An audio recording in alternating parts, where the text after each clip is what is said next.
Good evening. My name is Rohan Walsh, Principles of Business teacher at Arden High School and also Head of Department for the Business and Technology Department at Arden High School.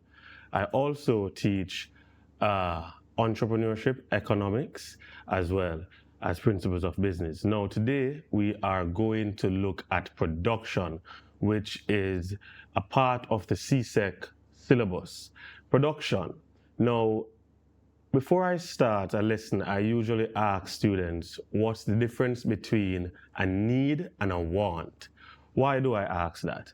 Because as business students, we need to know what is a need and what is a want. A need usually looks at the essentials for survival, such as clothing, food, and shelter, while a want is something that you basically need to improve your life, but is not an essential need, right? So you'll be looking at things like a name brand shirt, or maybe a name brand handbag for the females and so forth. Now, as we look at production, we want to know what is production. And so production looks at the resources that are combined in the production process to create goods and services. Now, when we speak about resources in production, we're actually speaking about the factors of productions, right? Land, labor, capital, enterprise, or an entrepreneurship, right? And so the purpose of production is to provide people with what they want, the goods and service that they want, or the goods or services that they need to consume.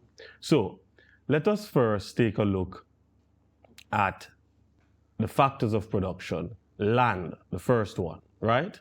Now, when we speak about land, there is a reward for land, as there is a reward for labor, capital, and enterprise or entrepreneurship, right? Some teachers may call it management as well. Entrepreneurship or enterprise, some teachers may call it management as well, right? Now, when we talk about land, we're talking about the physical land itself, right? That's what we're talking about when we talk about land. We're talking about the earth and on sea, right? So land include the geographical surface area. It also looks at lakes, it looks at seas, it looks at rivers, minerals, and chemicals. Now, the reward for land students is very important, right? We must know the rewards for these things. And so you can skip through your pages or you can look over your notes and you will know what is the reward for land. When we talk about labor, we're talking about people, right? We're talking about the physical and the mental contribution to the creation of goods and services. The physical, what we're talking about are individuals who utilize their skill set, right? So for example, we're talking about construction workers, right? Who will be working on these construction sites and so forth. They're using up their physical labor, right? And then when we speak about mental contribution, we could be talking about teachers, lawyers, right? Teachers will have to make their lesson plans. They have to mark the scripts after giving the test, the unit tests, the exams, and so forth. Or lawyers who have to put in a lot of work in preparing for cases. That's the mental contribution that we're talking about. And so it is the factor that converts resource into goods and services that people want. Yes? And so labor is oftentimes divided into three groups.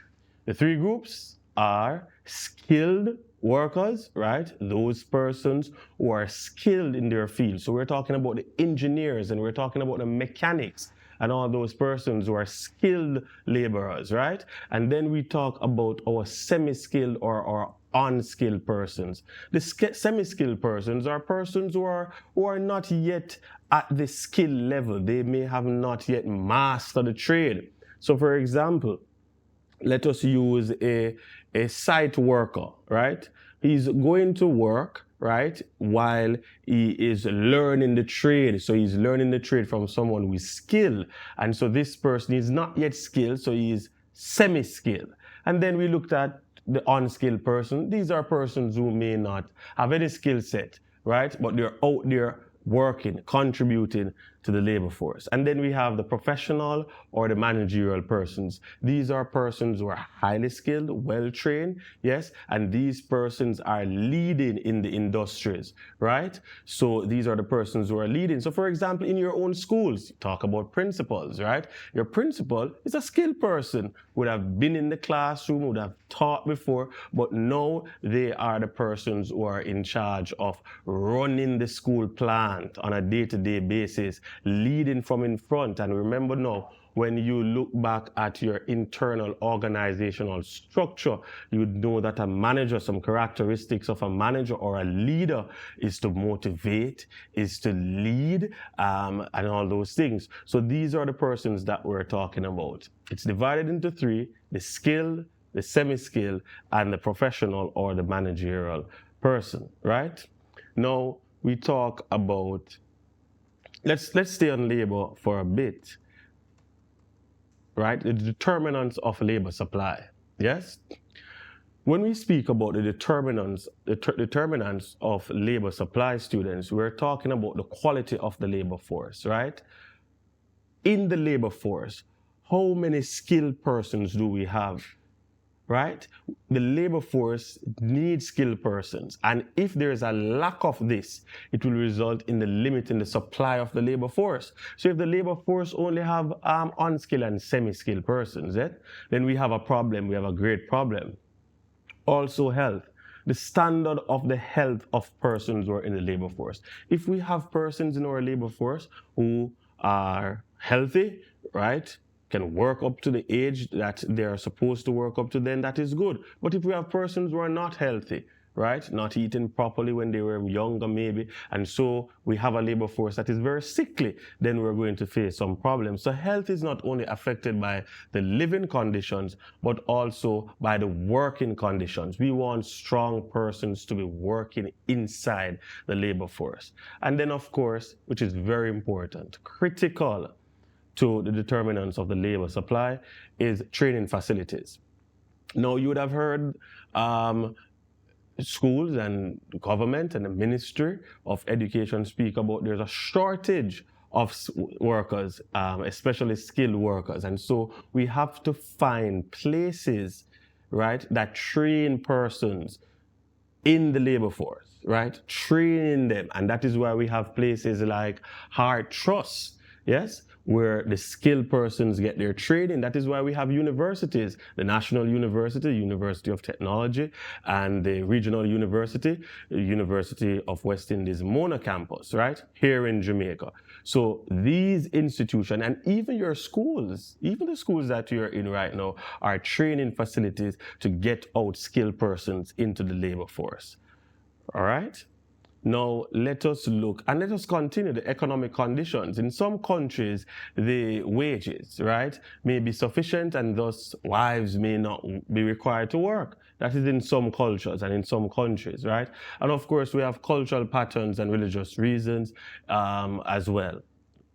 Now, let us continue and look at factors that influence the quality of labor supply. Factors that influence the quality of labor supply is the quality of education. What is the quality of education that we are getting, right, across the region? Yes, is the quality of education good or is it poor, right? Then we have to look at the training facilities. We have to look at our schools, our institutions, as I said earlier, HEART, universities, and even our high schools, right? The training facilities that are in place. We have to look at the natural talent of our people, right? We have natural talent. And so in many schools, students who attend some of these schools walk in with some natural talent, right? Good at mathematics. So these schools push out good mathematics students. You're good at technical subjects. So when you look at some of our technical institutions, we have students coming out doing the technical subject and they come in with a natural talent. And so teachers are now there to just ensure that we get the best out of you. Health, as we discussed earlier, right? And then self-help and community work. When we do community work and get ourselves involved in these things, it helps the labor, the quality of the labor force that we produce, right? So these are some factors. These 5 things are some factors that influence labor. Now, let us look at capital.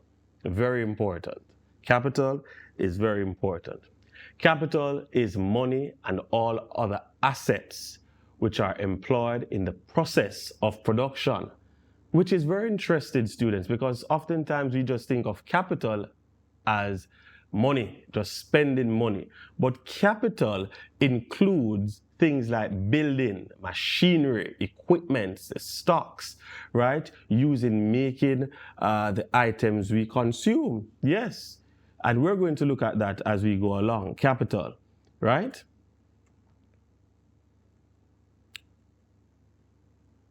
Capital takes 2 basic forms. We have the fixed capital and we have the working capital. The fixed capital is looking at building machines and other equipments with a long life, which are used many times in the production of goods and the creation of further wealth. Now, when we talk about fixed capital and we're looking at buildings and machines and all those things, these are equipments that we use over a long period. So let us go basic, right? We have some machines that we use in the production of items, right? So for example, we are in the business of water. Yeah, we're producing water. We have some machines that we will use and over a long period of time, 2, 3, 4 years. And what we do is that we have some machines that the machine will help you to cork the bottle. There will be a machine that is there to label the bottle and all those things, right? So that is fixed capital. Working capital is looking at stocks of raw material, as well as cash. Yes, that cash that you have in your wallet, that $1,000 bill, bank balances and other items that are required for the day-to-day operation of the business. That's the working capital. The things that we need, right, to run the day-to-day operation of the business. That is working capital. Now, the final one, factors of production, we're talking about entrepreneur. Some persons may say enterprise, some persons may say entrepreneurship, and there are even some teachers who will say management, yes?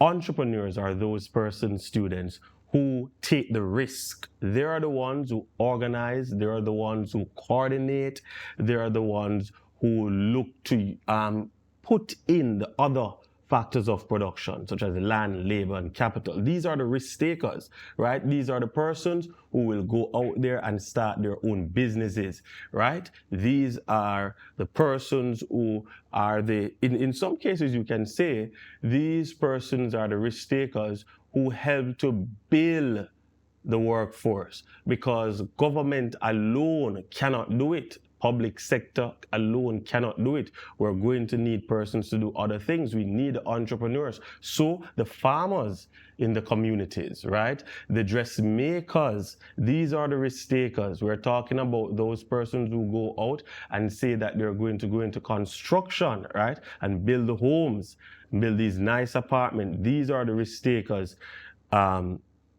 that we have. And so these persons are the persons we look at and call the entrepreneurs, right?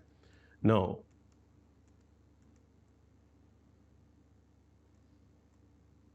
The entrepreneurs, these are persons who raise capitals, and they raise capital from their own money, from their savings, right? And when we go further on into, not establishing a business, sorry, when we talk about finances and we talk about savings and borrowings and all those things, we're saying that the entrepreneurs are individuals who raise money.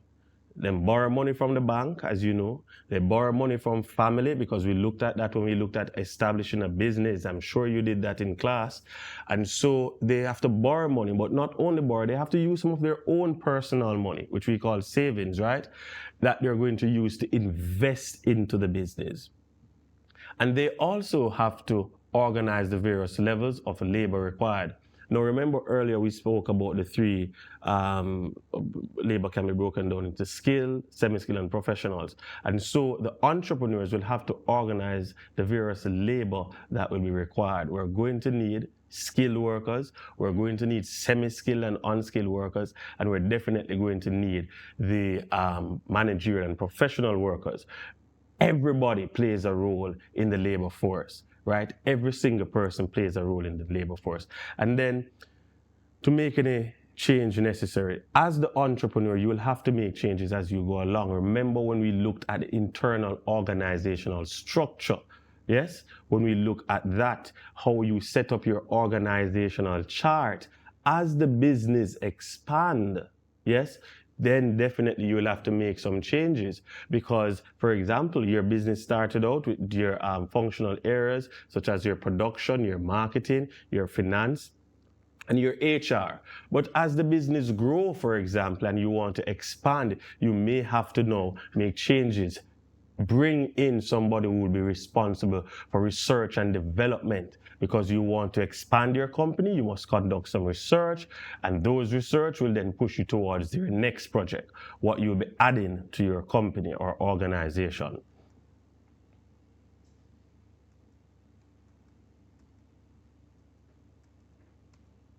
Good. So let us look at what is the difference between production and productivity, which is very important for us to understand. And it's very easy, very, very easy to get this one. Production is the process of combining units of inputs, right, such as man-made human resources, to create outputs, goods and services, capable of satisfying what your consumers want, what humans want and needs. Now, production, simply put, is the units of input to create output, right? The units of input to create output. What are you putting in to create what people want, which is the output, or need, what people want or need, which is the output. So that is production. Units of input to create output. Good, so I hope we have that. Now, input, right, are what a business put into the production process. Yes? Now, for example, let us use the farmer, right? The work that the farmer put in planting and all those things, the crop, right, or rearing the animals, right, is what he would put into the production process. This applies to whatever factor of production the business is using. Whatever factor of production the business is using, whether it's the land, the labor, the capital, right, or even the enterprise or entrepreneurship.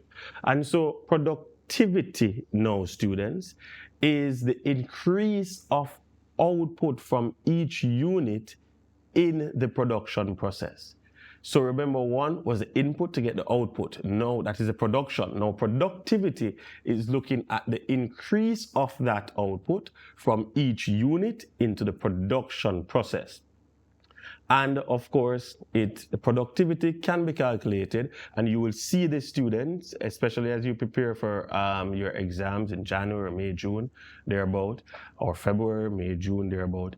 The productivity, how it is calculated, it's total output over the number of employees. Right? Good.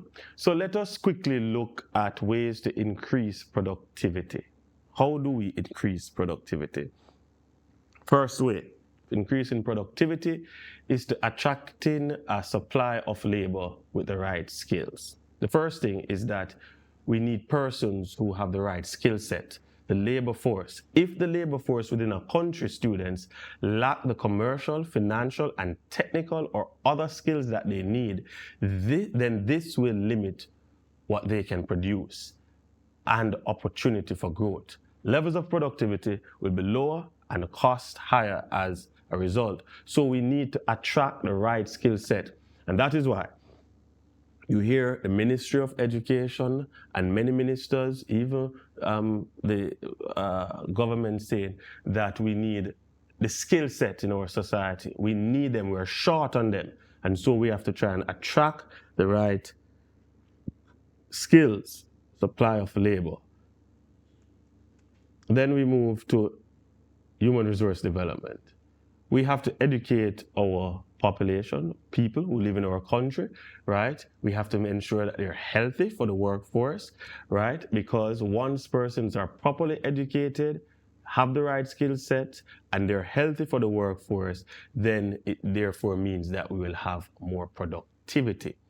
Expanding and improving education and training workers with new and multiple skills will help the workforce productivity. Again, we have to always ensure that we improve education and we have more training facilities for students, right?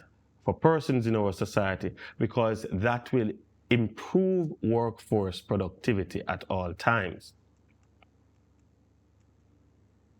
Improving the working environment and motivating employees. Very important, right? And you would have looked, or you should remember from previous classes with your teachers, when we speak about leadership, we speak about, and this falls under the internal organizational environment, yes? When we speak about leaders, we speak about the work environment. What is the work environment like, right?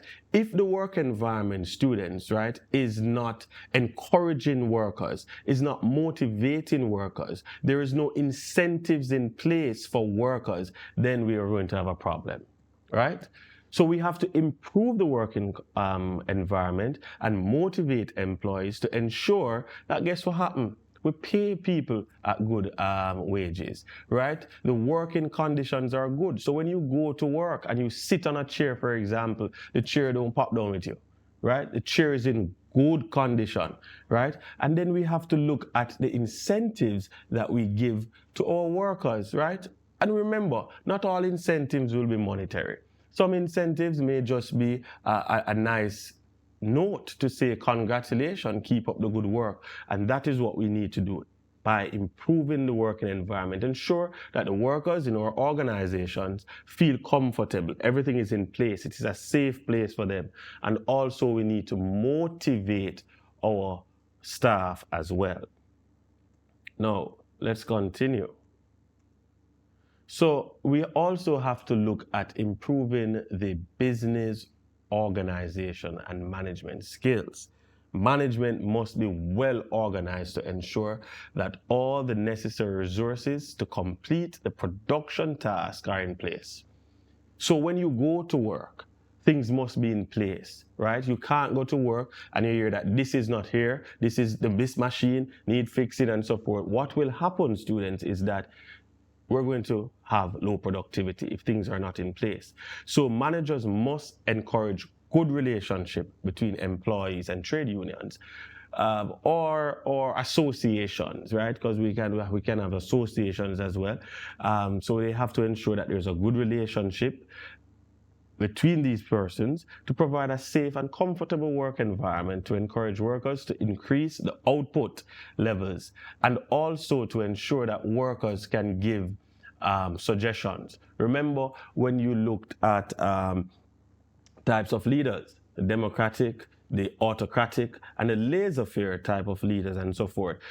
Persons feel much better when they are in a democratic space where they can give suggestions, because not all the time management is correct. Sometimes we need to hear from staff members. When we looked at the organizational chart and we look at the functional areas and we draw those nice charts out and we looked at it, you see where persons report to somebody. Everybody report to somebody, and oftentimes we need to give workers that opportunity to give suggestions, because sometimes, right, the suggestions make sense and it push the company or the organization forward. We also have to look at improving land use, right? This can be achieved by bringing unused areas of land into the productive use and change land use from less productive use to more productive use. So the introduction of modern fertilizers, new strains of seeds, and better equipment has also helped to increase crop yields per hectare of land. Now, for the farmers, we have many lands around Jamaica, right? Some is very good to plant coffee, some is very good to plant yam, some is very good to plant Irish, tomatoes, and all those things. We need to utilize that. So, yes, we need more farmers, right? For example, we need more farmers around the country because we have a lot of land that we're not utilizing at this time. And of course, other things are like better use of capital equipment and so on as well. Now, what is the importance of productivity? Productivity increases output, right? If we have a high level of productivity, then more goods will be produced, more items will be there for persons, yes? That is what productivity does. It increases output. High productivity students result in lower costs per unit of output, resulting in high levels of profit. Higher profits for the firm will mean more funds available for expansion, because if a company student is making more profit, more money is coming in, it therefore means that they're going to expand. So where they had one location, they might have 2 or 3 more openings soon, right? And it brings in new business ventures and community support. It may also wish to pass on the benefits of lower cost to the customers or the consumers, right? In the form of lower prices, yes? So that is what productivity, the importance of productivity will do. Now, there is a little homework I placed here as well, where I'm saying that you can look at a research. You can do a research because we're looking at production and look at the natural resources of all the Caribbean region and provide an example of how it is used. For example, using Jamaica, we have bauxite here, right? So look at all the Caribbean islands and look at the resource that they have, right? And you can do a little chart in your books and so forth. You never know, it may be helpful as you prepare for your examination. Now, what is the role of capital in production? That's what we're going to be looking at now. The role of capital in production. Capital can be used to undertake production that labor would not complete in a timely manner. For example, deep sea drilling. And this is in your CXC syllabus. You may see it and say, what are we talking about here? Let me tell you what we're talking about, right? We are looking at capital incentives and labor incentive.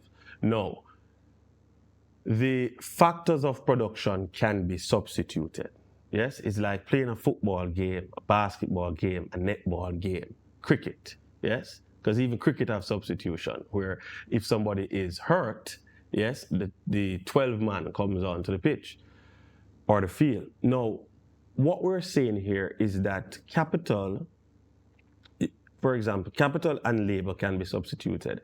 So capital incentive and labor incentive is saying that the capital, there are some businesses, students, that need money to run it, to push it. So for example, we can use Flow or Digicel, for example. A lot of investment goes into these telecommunication companies, right? They have to put a lot of money in there to get the tools and the wires and all the technology that is needed into it. And then you have labor incentive. So we're talking here about the construction field, for example, where we need a lot of manpower. We need a lot of persons, skilled persons, yes, semi-skilled thereabout in the construction area, because this is an area that persons have to work. We have to lay the steel, we have to dig the foundation, we have to use those materials leaving from the quarry, the sand, the gravel, and all those things. So that is people working there a lot in those industries, right? So capital, what is capital? earlier we spoke about it. It refers to machinery, equipment, tools, buildings, right, that businesses use to produce goods, right? And that is looking at the physical capital. Capital also refers to the financial aspect, financial capital. For example, money that is used to set up and run the business. Remember, we spoke about the factors of production, enterprise or entrepreneurship. Those risk takers, the entrepreneur are those risk takers. And so those are the money that is used to set up the business and to run the business. And of course, all businesses need financial capital if they're going to pay for physical capital. Yes? So we're going to need that. And capital may be divided into two categories. Fixed capital, right? Money invested in the business, premises, tools, machineries, right? With long productivity life, as we had mentioned earlier. And we have working capital, money that is used to buy stocks, components for the use of production, and to pay all the other day-to-day affairs of the business. Yes, and if a business is unable to make enough working capital to pay the running costs, then it will not be able to continue to operate. Business is down, closed down. Yes? So the role of capital in production. Capital equipment can make a significant difference to levels of production and the amount of quality of outputs. As well, they can improve the speed at which different tasks can be completed, right? So capital improve the speed at which different tasks can be completed, improve accuracy, and of course, it will reduce waste.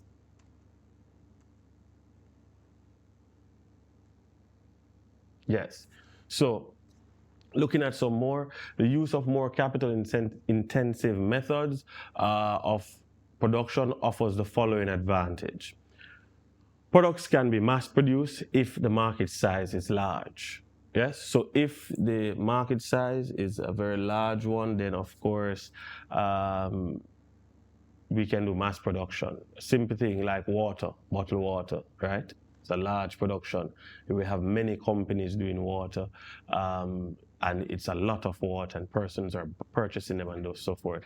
Automated production can be continuous, 24 hours a day, every day, right? So if the production is now automated, it can go 24 hours, yes, because machines are in place to get that done, right? Program equipment cannot lose skill or concentration. As a result of this, there is less risk. There is less risk. We will not have much human errors, right? And things will be uniform. The quality may be uniform. Things will be on par. And of course, less labor input is required. What that will do is reducing wages and other employment costs, because now we're going to be having more machineries in place. And so there is not much need for the factor of production labor in this regard. So we don't have much people to pay because the machine can do the work and so forth.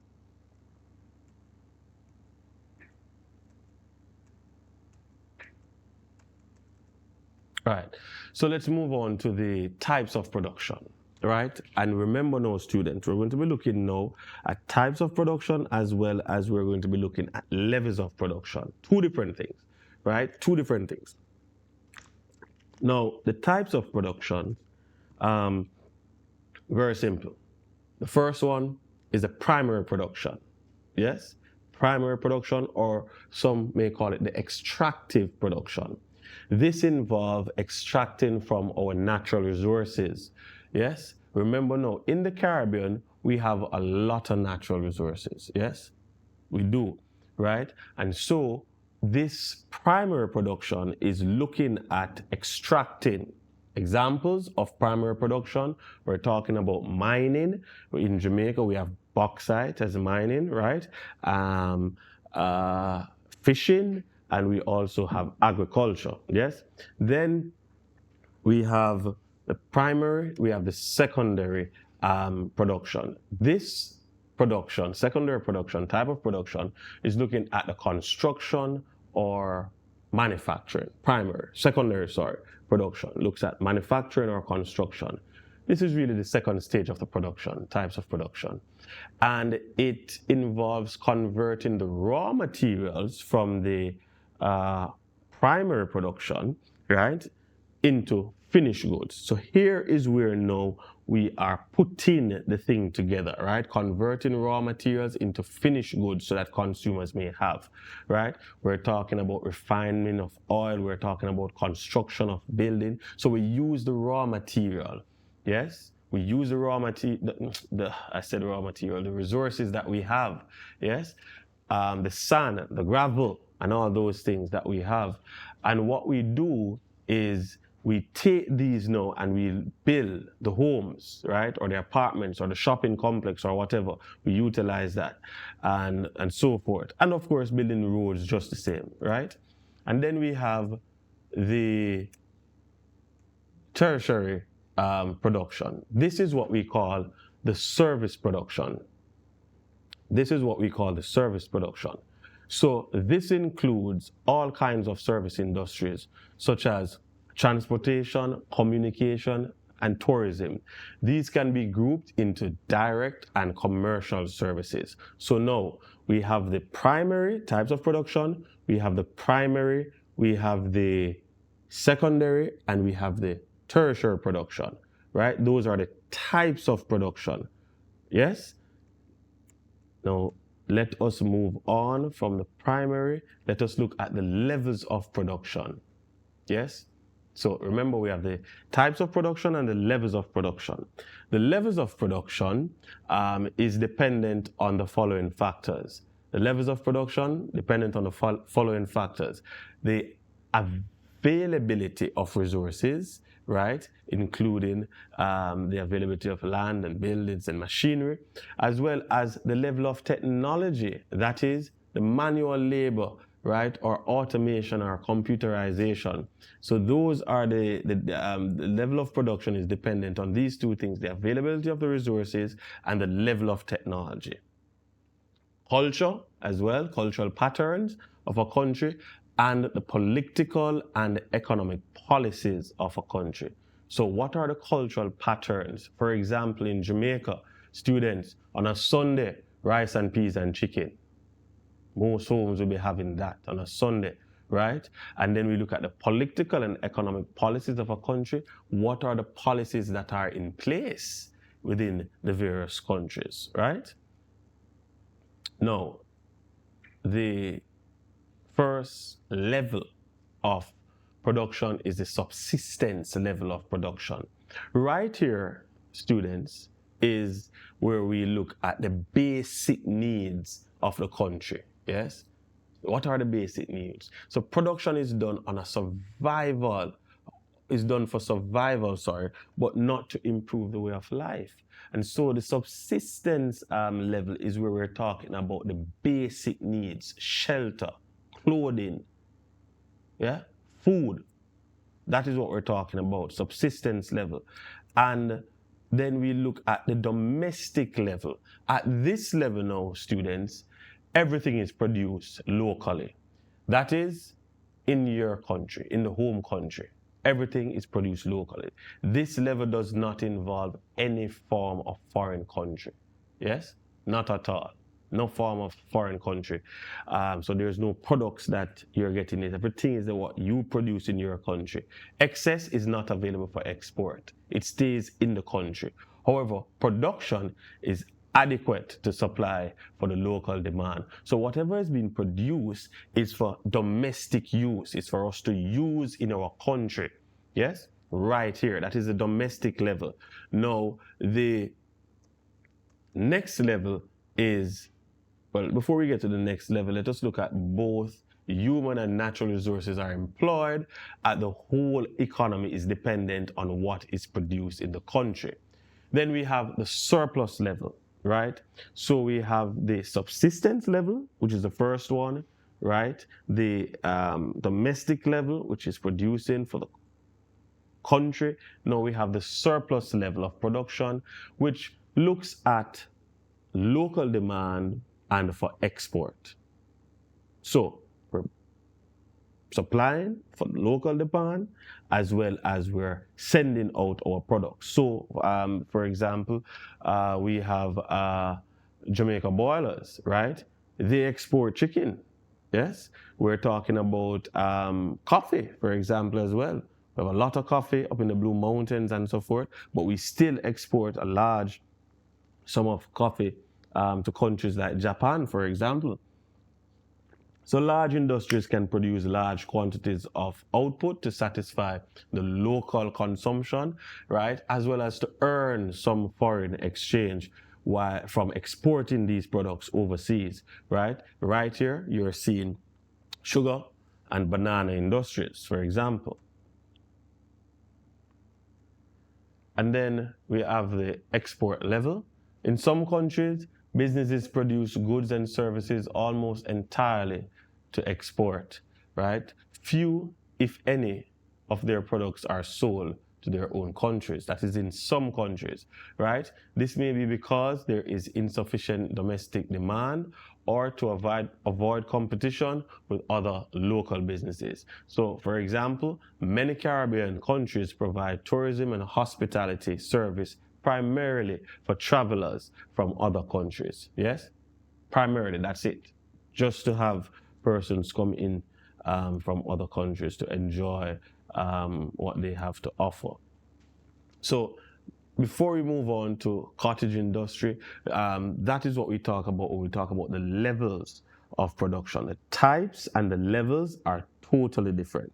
I want you to understand that, students, as you prepare for exam, don't get it twisted. Don't make that mistake if you should see that on your exam script.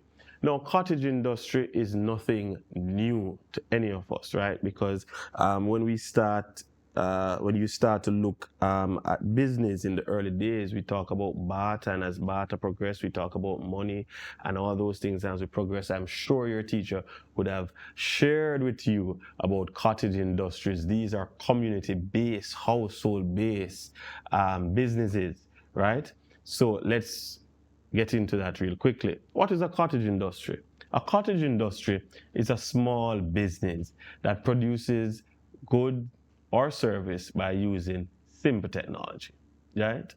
And when we talk about simple technology, we're talking about that tailor in your community who you go by if you have a issue with your trousers, you go by for him to fix it up, right? Might be take it in, take it out, whatever that the reason is that you go there. So that tailor who is operating from his house, yes, that's a cottage industry. That's a small business that use simple technology. This production was traditionally carried on in the home, as I said earlier. Today, these industries may be found in community shops, parish halls, community centers, right? And as we say, in your backyard or your front yard, these are cottage industries, right?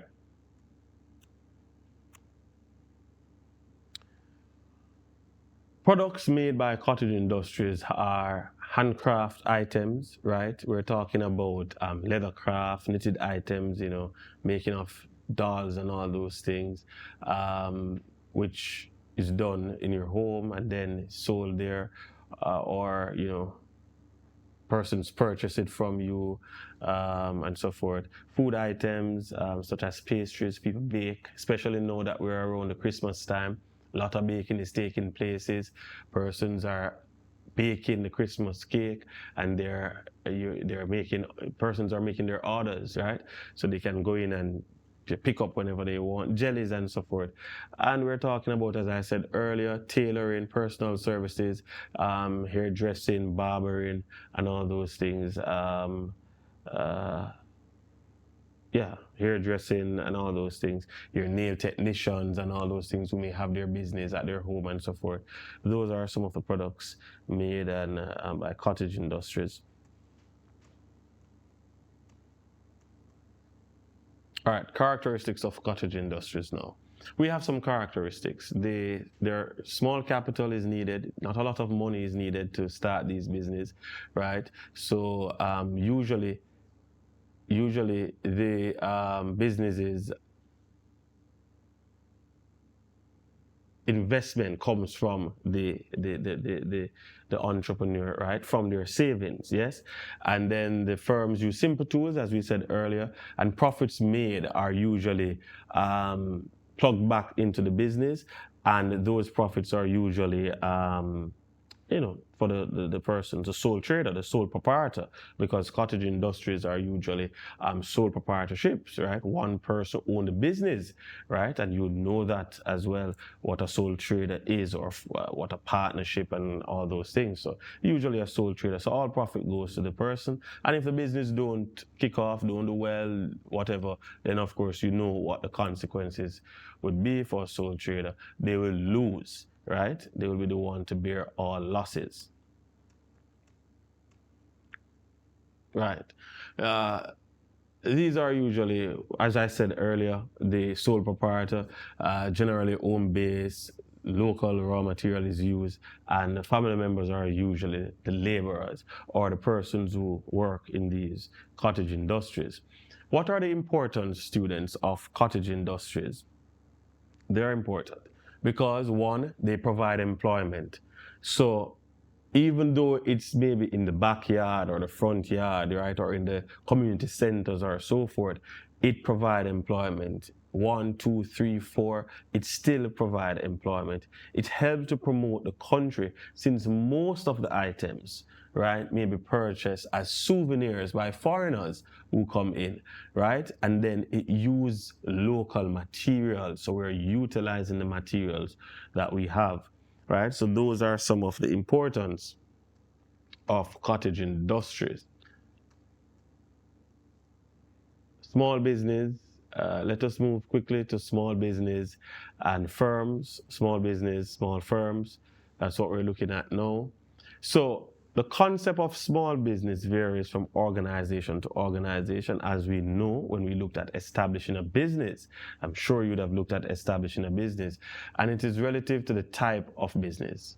In describing a small organization, one must consider the amount of capital that is being invested in the company, right? The number of employees that are there, the gross sales, and then of course the land space available. We must consider these things in describing a small business. Again, the amount of money invested, number of persons being employed, right? The gross sales and the land space available. Let us look at some features of small business. Small capital. When we talk about small businesses, we're talking about small amount of money invested in the business, right? Because these are small business, so we don't have to invest a lot of money, small amount of capital. Small sales turnover is a next feature or characteristics. 1 to 20 persons, yes? Employees are employed, 1 to 20, right? And maybe fewer, of course. And in small organization, we use simple technology. For example, in a wholesale, let's use a wholesale, a small community shop or a small community wholesale, we might just use a cash register, right? And that's it. Yes, that too is a technology, right? Or we might just have a deep fridge to put the juice or so forth in, right? And usually small businesses occupy a small space. It's not a big space. So that's what we're talking about when we talk about some features or characteristics of small organizations. Small firms, students, and this is on the production as well, yes, small functions of small organizations, small firms, provide services that the large companies, they're not willing to produce, yes? So you're in your community, for example, and you have your little corner shop where you can go and you can get, for example, let's say you're in your community and you just want, you just want a little you just want a chicken, yeah? You don't want a whole of chicken, you want a pound of chicken. And you go to your corner shop, right? And you get that. Small organization also create employment. It creates employment. And so these employment can be inside the communities. A wholesale come in, persons can get a job. They don't have to go out of the community, right? So it creates employment and so forth. And it provides personalized savings. Just imagine, students, you're in your communities and you want some small items and you go to Miss Mary's shop, for example, and you go to Miss Mary. Miss Mary know you. Miss Mary knows that you're Master Joe's son, right? And so when you go to the shop, the shop owner call you by name, those personalized service. And then, for example, let's use this as an next example. You go to this corner shop, but you don't have the money right now. Things are so good, right? You don't have the cash, the capital to spend. You can say, boy, I'm here and I want to trust a few items. Yes, and because it is a community, small business, they know you. The shop owner know you. The shop owner will say, okay, take the items on Friday when you get paid, you come and pay. Those kind of things, right? And of course, it increases national income and economic growth because small businesses or small business do increase output as well. And it helped to redistribution of income because ownership is by locals and profits are usually put back into the business, and it improves the standard of living of the owners, right? And it acts as a middleman and thus as a source of information. Example, small organizations are able to give large firms information on the sale of products, right? And that is why in companies, and I go back to the internal organizational structure where we have the R&D unit, right? That functional area, research and development, because that is where they get information from. They go out there and grab information from even the small business operators, right? Advantages of small organizations or small firms: you have a closer communication between the employees, right, and the owner. It is easier to have working relationship. Yes, small company, so there's not a lot of persons in there. It's 2 to 20. Yes, and so you have that relationship with each other. Employees feel a personal involvement in the business. Yes, personal involvement in the business. There is more personal contact between the customer and the employees. So that's what, back to the example I use, the shop owner know you, right? The persons who work in the shop know you because it's maybe community based and so forth.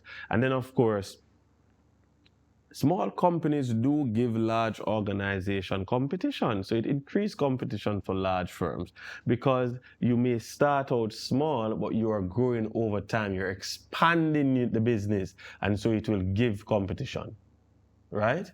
Good. So let's move on to some disadvantages quickly. Small businesses may find it harder to compete on costs or prices with large organizations. And that is so because they can use their pricing strategies, as you know, the different pricing strategies. They can use the pricing strategies to help, to push out, I would say, the small organizations, for example. And then business may lack expertise in certain areas. Small businesses may lack the expertise that a large organization have.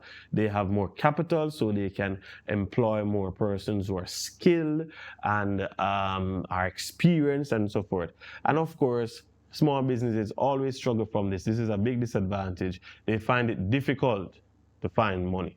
Source capital, right, from financial institutions, because your small business, the bank may not give you that money that you may need to expand your business and so forth. All right, now let's quickly look at linkage industry. This is one that it's tricky for some students. The linkage industry.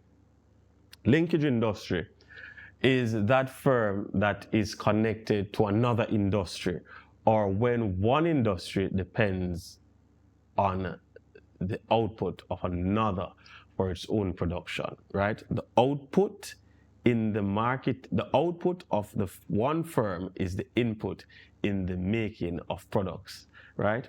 And so when we talk about linkages, we're talking about how we link, how different industry link up. So we know, students, for example, that we have to make links. So the farmer makes a link, yes? And that link may be to the restaurants or it may be to the hotels. That is what we would call a forward linkage, yes? Because there is a link and the hotels and the restaurants depend on the farmer to produce. Backward linkage, right? Because they're depending. So that's where they come together.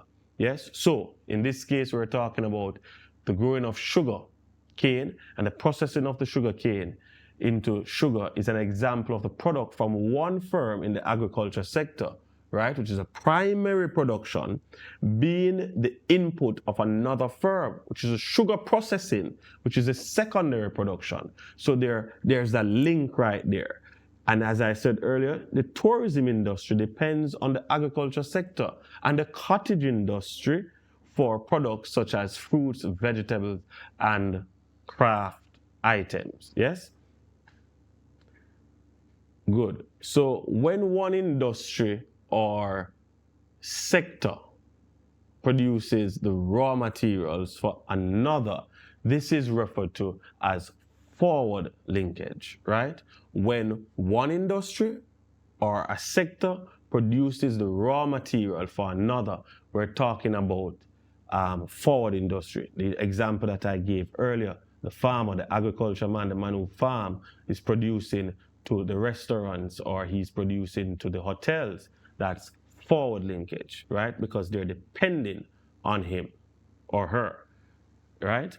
And when an industry is dependent on another industry for raw material, this is known as backward linkage, right? For the raw material. So the industry, you have some guys who have businesses in that they call a quarry. They have their sand, they have their gravel and all those things, yes? The construction industry depends on them. Not true? Right, to get those materials. So when an industry is dependent on another industry for the raw material, this is known as backward linkage. Benefits of linkage. Linkage generates income, right? So that farmer man who is sending off his things to the hotels or the restaurants generate income, yes? And then these businesses also generate their own income, right, as well. And there are more opportunities for employment, and of course, linkages provide an outlet for the product in the case of forward linkage. Now, let us quickly look at the internal and external growth of a business real quickly. Let us look at that. This is under production, and this is very important, how business grow internally and externally. Business grow and expand for many reasons. Some of these are they are trying to achieve economics of scale. They wish to make a greater level of profit, because as the business is right now, students, we're making profit, but we see where we can expand and offer more, and we will even earn more profit, right?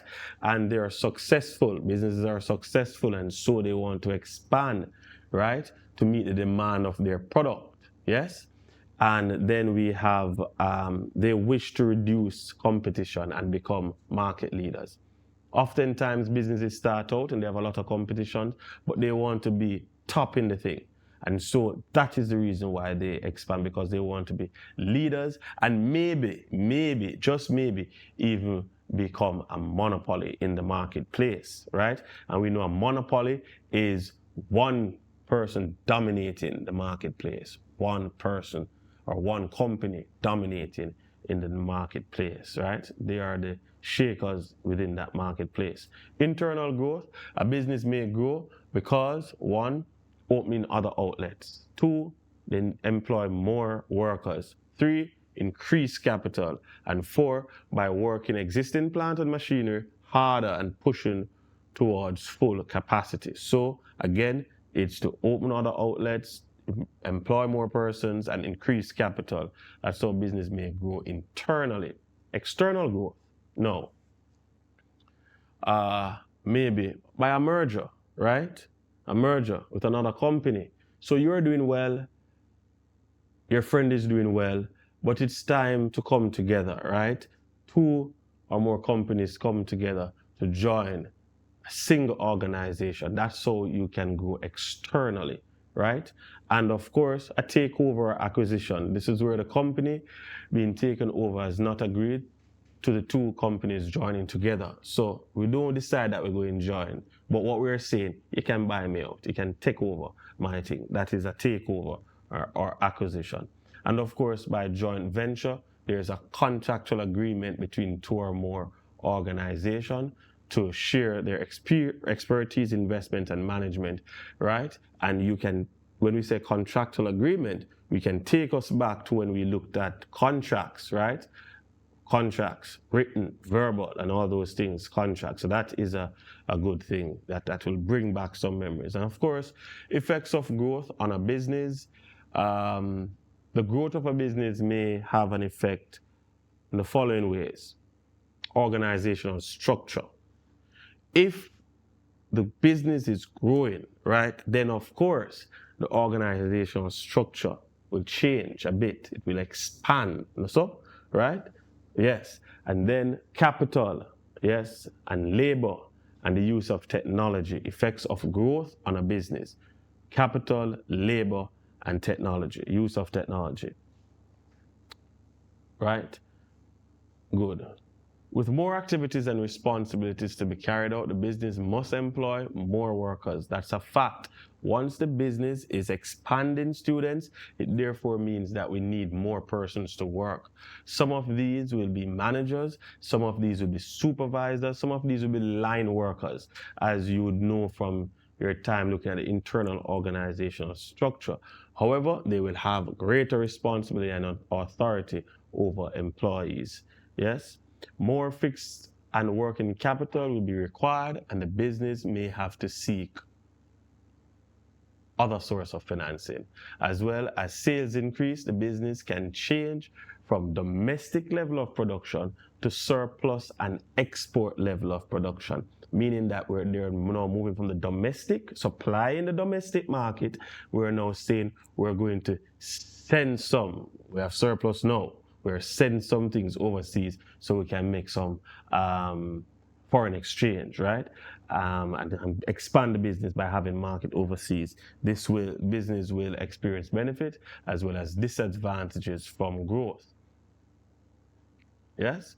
No, students, that is it for production. When we talk about production, we're talking about looking at what production is. We're looking at productivity. We're looking at the factors of production.